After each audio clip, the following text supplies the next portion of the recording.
Hi guys, welcome to today's class, and in this very video we are going to be talking about anemia. So without wasting much of our time, let's get started. You're welcome back. Now, starting with the drill of the day, anemia. Anemia. Now the question is, what is the meaning of anemia? Now linguistically, which means talking about language, the word "an" in front of anemia means reduced. What? Reduced. And in some context, it can mean absent. But we cannot use that here. So the word "an" here means what? Reduced. And the word "anemia" that we have right here means the blood. But strictly, we know that the blood is made up of three cells: the red blood cells, the white blood cells, and the platelets. Here, that part of the blood affected is the red blood cells. So red blood cells. Now, when you say anemia, linguistically it means reduction in the what? Let's say reduction right here. So reduction in the amount of red blood cell, or reduction of red blood cell. Now, if that be the case, let's take a closer look at this definition. Now, taking a closer look at the definition, you see the word reduction that we have right here. It's actually either a reduction in quantity, in what? In quantity, or a reduction in quality. And it can actually be the both as well. So when you say anemia, anemia is actually a reduction in the quantity or the what? Or the quality of what? Of red blood cell. Now, I want to assume that we all know what the red blood cell is by now. Now, just a technical diagram for the red blood cell to understand it better. Now, let's say we have the cell membrane right here.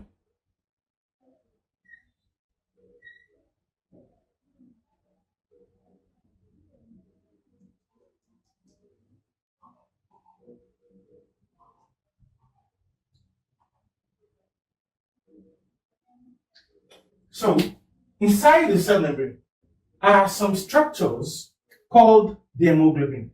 The what? Hemoglobin. Hemoglobin. And how do you think they look like? The hemoglobin is made up of what? It's made up of globin chains. Globin what? Globin chains. And these globin chains are made up of protein. So, normally, in a single hemoglobin, in one hemoglobin, just a single hemoglobin, so we have 4 chains of what? Of globins. 4 chains of what? Of protein. So let's assume that this is the first chain. And let's assume that this is the second chain.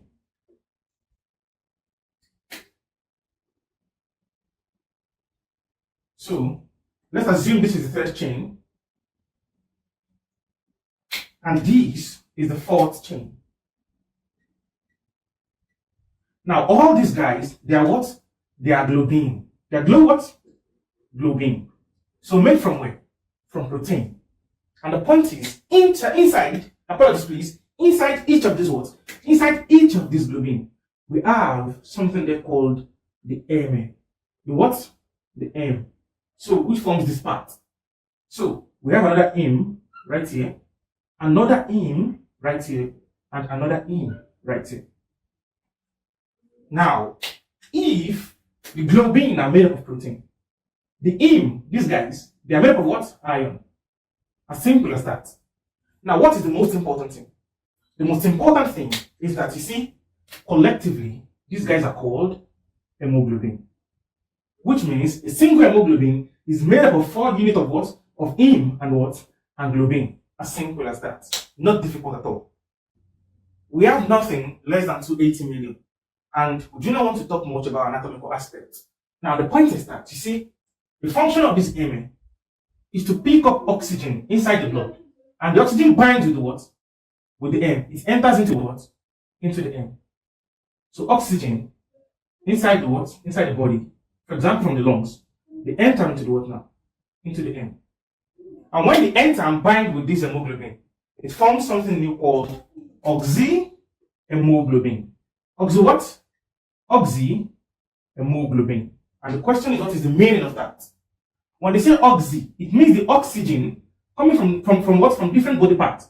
So all those oxygen from different body parts, all this oxygen I'm talking about, whenever they bind with hemoglobin, which is this giant structure, whenever this oxygen binds with this what? With the Mn inside the hemoglobin generally, it turns to something called oxyhemoglobin. As simple as that.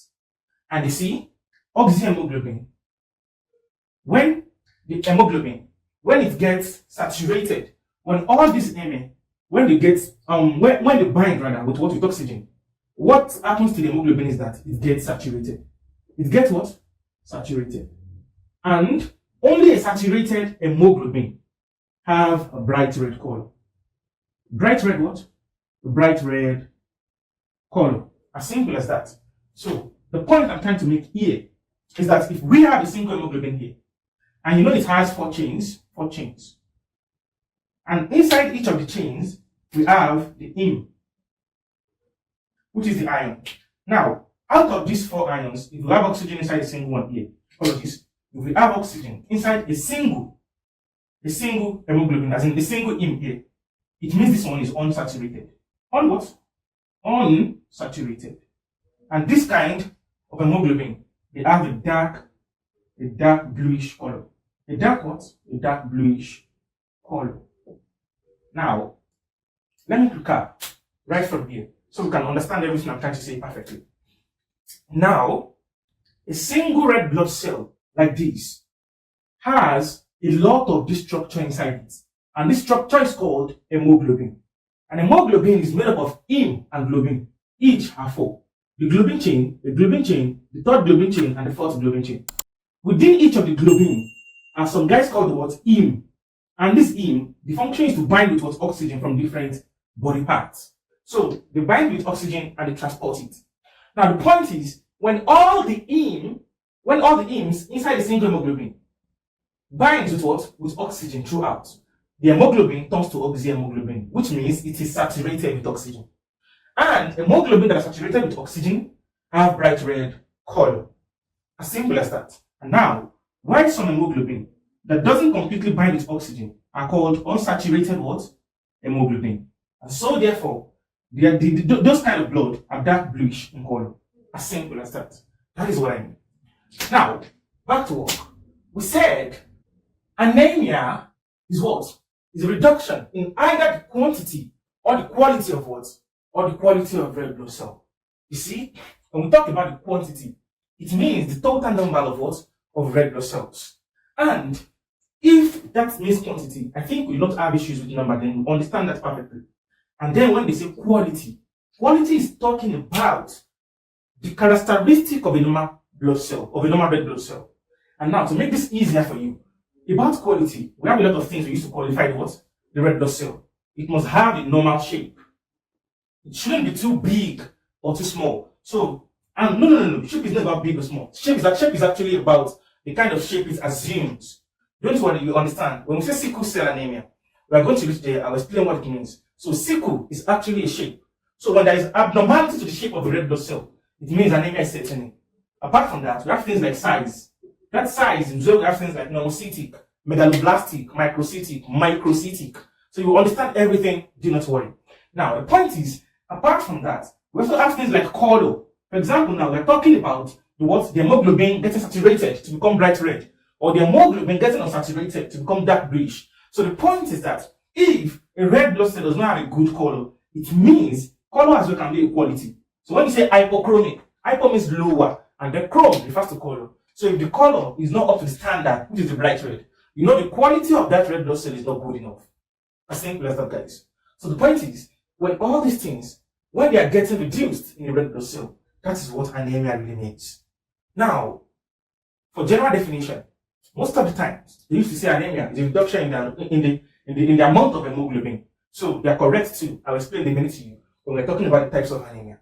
So without wasting much of our time, let's drop the board and talk about the etiology of anemia, which means let's study the causes of anemia. What do you think can cause anemia? So I'll be right back. Yeah, welcome back. Now, guys, let's talk about the etiology of anemia. So when we say etiology, it means we want to study the causes of anemia. What are those things that can cause an, which is a reduction in either the quality or the quantity of red blood cell. Now, for you to understand this easily, and for you not to be cramming some kind of long list of causes, 1 this, 2 that, 3 this, 4 that, that's the reason why we actually deal with what? With the production of red blood cell in the first place. Now, I'll just give a recap of what? Of the erythropoiesis. Or, not necessarily a recap, just a sketch. And guys, let's do this together as we go. Remember I told you, for red blood cells to be formed, you need what? You need some kind of hormones. So, put the hormones right here. Hormones. And not only that, you also need some kind of what? Some kind of nutrients. Nutrients. Some kind of nutrients are needed. Cool. Now, what are those hormones? So, talking about hormones, what are the hormones needed? You understand that we have a stimuli. Right, guys? So, when some changes set in, things like reduction in oxygen level, hypoxia, things like blood loss, so all these kind of things, what they do is that they send impulse straight up to mainly 2 organs. And the first one we denote it to be the what? To be the kidney. And then the second one is the what? Is the liver.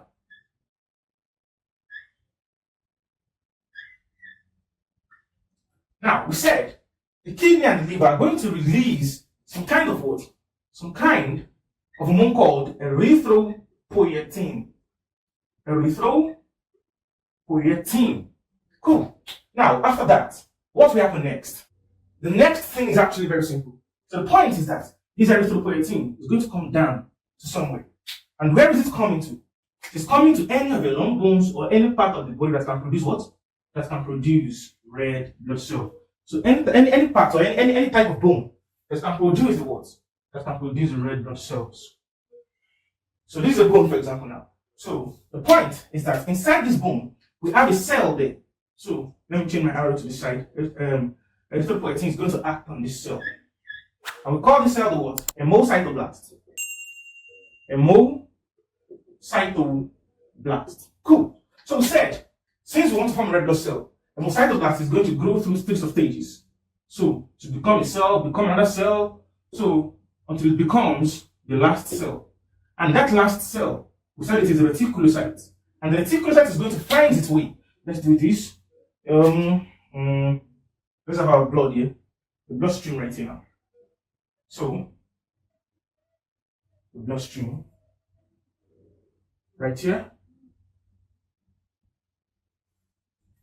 Now, the point is that, okay, follow this please. So, the point is, the reticulocyte will be the last guy. So, enter into the what now? Into the bloodstream. Reticulocyte. Reticulocyte.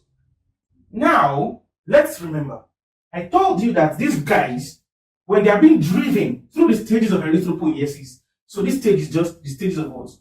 Erythropoiesis. So it's becoming the myelin stem cell, so turning to the what? Turning to the proerythroblast, erythroblast, lays the normoblast, the reticulocyte. So these are actually the stages. I told you that these stages, they are driven mainly. These stages are driven mainly by what? They are driven mainly by nutrients, as simple as that. And talking about the nutrients, we talked about one big organ which takes everything in from the mouth, and that is what? That is the stomach. So I think I'm going to shift nutrients to the other side there. So nutrients. So we said we have the stomach. So and the what? And the small intestine. Cool. So the point now that I'm trying to make is that the nutrients we get, we said they are what? AMPCV. Remember, we said they are, let me use a different marker. We said there are things like AMPCV. So the nutrient that drives this process easily, they are called the IPCV. The C and the V are what? They are squared. So understanding these will actually help you to understand the what? The causes of what? Of anemia. Now the point is, once they drive it to the specific level, after 2 to 3 days or 1 to 3 days, it's going to change to the real shape, which is what? The red blood cell itself. The red blood cell. So with the indented center, telling you it has lost its what? It has lost its nucleus. Now guys, how can we derive the causes of anemia from this? It's actually pretty simple. Now, let's start. We said, when we have some kind of stimuli, like reduction in oxygen level, we said those guys that will take it up, their kidney, because they have some cells, and the what? And the liver. And those cells used to release this hormone called what? Erythropoietin. Now imagine that someone has a kidney disorder. Kidney what? Kidney disorder or kidney disease. Do you think they will be able to produce erythropoietin? Obviously not. So, if they are not able to produce erythropoietin, it means the liver will be the only one producing erythropoietin. And the level of the erythropoietin produced will obviously be what? Will obviously be low. And now, tell me, just for you to understand, 2 people are donating $10 or 10 naira every day. And if they are donating 10 naira every day, in a single day they have 20 naira. In 5 days, that will be 100 naira. And now someone fails to contribute. Are they going to have the exact amount of money again? Obviously not. And they're going to have the half. So the point is, when kidney disease sets in, and the cells responsible for producing erythropoietin are no longer there, there's going to be a drastic drop in the level of what? Erythropoietin. Because the only one producing it now is the what? Is the liver.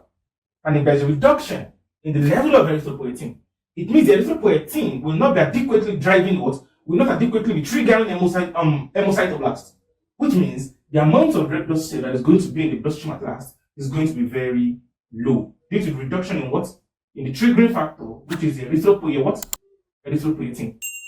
Now tell me guys, when there's a reduction in the erythropoietin, tell me, we said there's a reduction in the amount of red blood cell produced.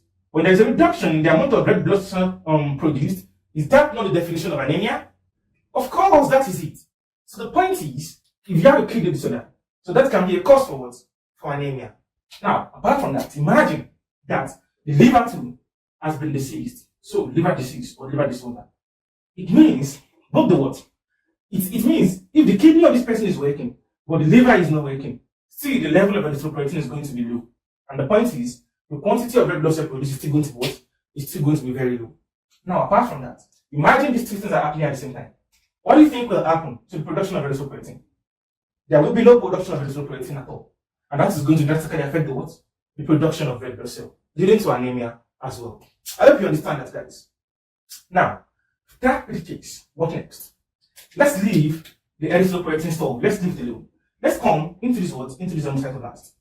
Let's assume that the person has a good stimuli, and the kidneys and the liver are very healthy, and they are releasing what? Erythropoietin. Cool. If they are releasing erythropoietin, the point is that the erythropoietin is meant to act on the what? On the bone marrow, the cell within the bone marrow called the what? Hemocytoblast. Now let's assume that this bone marrow has been destroyed. So if it has been destroyed, this cell as well will be destroyed. Now, what kind of disease condition can cause the destruction of the hemocytoblast?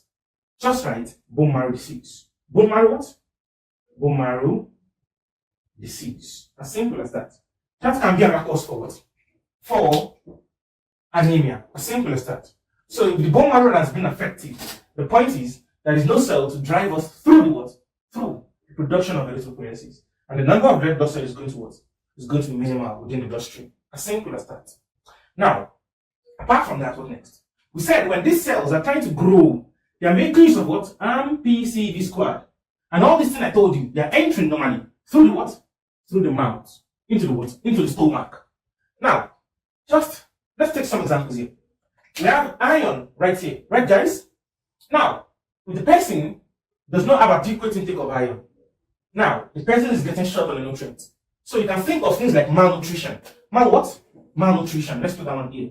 So things like what? Malnutrition. Malnutrition. So malnutrition can actually cause anemia because you are not taking the foods that you're supposed to be eating to have this what? To have this nutrients in your blood. Not for iron alone. Things like manganese, protein, cobalt, copper, vitamin C, vitamin B12. Beautiful. Now, one part of these guys are distracted by something right there. Now, the point I'm trying to make is that malnutrition can actually affect you.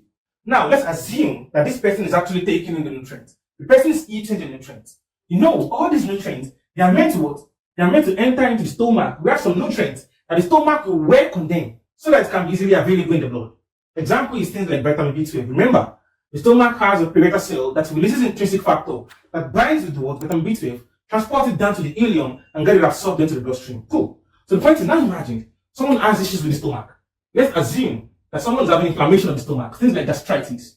Gastritis. Apart from that, the more advanced one that we used to know, peptic ulcer. So I didn't want us to add that. In peptic ulcer, there are perforations, holes inside the what? Inside the stomach. But the main important thing is they can actually remove the stomach with surgery, and that is called gastrectomy. Gastrectomy. So when they remove the stomach, it means there will be no perimeter cell. So what? We're releasing intrinsic factor that this vitamin B12 will bind with. And remember, vitamin B12 is actually important in driving or speeding up the what? The process of erythropoiesis. Beautiful. Now, another thing is that imagine that all of that products here that are supposed to be absorbed through the wall of the what? Of the intestine. Imagine if this intestine rather, apologies guys, imagine if the intestine is not okay. It's that affects the intestine chronically. It's called Crohn's disease. Crohn's what? Crohn's disease. So when it is complicated, holes exist in the wall of the what? In the wall of the small and the large intestine, getting fistula, getting connected abnormally. So and all these things impede digestion and absorption. So the point is, if you have this kind of diseases, it is going to be difficult to progress through erythropoiesis. As simple as that. Now, you see, next thing you're supposed to know is, let's assume that we have all the nutrients. And erythropoiesis proceeds to form the reticulocyte into the bloodstream and forms the red blood cell. But now, inside the bloodstream, something happens to them. What is that thing? Let's assume that all these red blood cells that are formed, they are getting transported to different organs that can kill them. Example is the spleen. So let's assume that this is the spleen. Let's make the spleen somewhere around there. This is the spleen now. When red blood cells, when they migrate in numbers into the spleen, I've told you in our last class, what is the function of the spleen? The function of the spleen is not far-fetched. Destruction of the red blood cells. You see, if the spleen starts destroying the red blood cell, even when they are still matured, the point is that something is wrong. I'll tell you about it later. We have something called hemolysis, breaking down the red blood cell. So it can be intravascular and extravascular. Intravascular hemolysis is the type of hemolysis that occurs within the blood vessels, from the word intravascular. But extravascular is the one occurring outside the blood vessel. Example is the destruction of the red blood cells in the spleen. So you can write something like extravascular hemolysis. Extra what?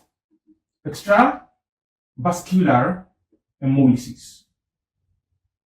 But that is not the end. I'll talk to you about the extra and the intra big time later. But let's forget it for now. Now, to proceed, the point is that apart from the spleen, let's assume the person has some kind of blood loss. For example, let's assume the person has menorrhagia. This is the person's what? The person's uterus.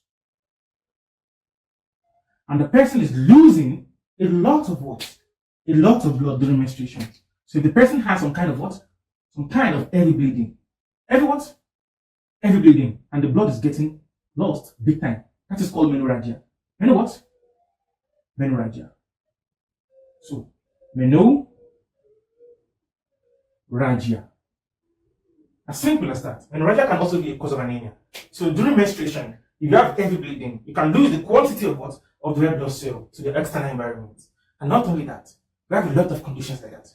Someone can actually bleed into the pleural cavity of the lungs. Into the what? Into the pleural cavity of the lungs. So, someone can bleed into what? Into the pleural cavity. And the blood gets sucked up into the what? Into the pleural cavity of the lungs. The red blood cell gets sucked up into it.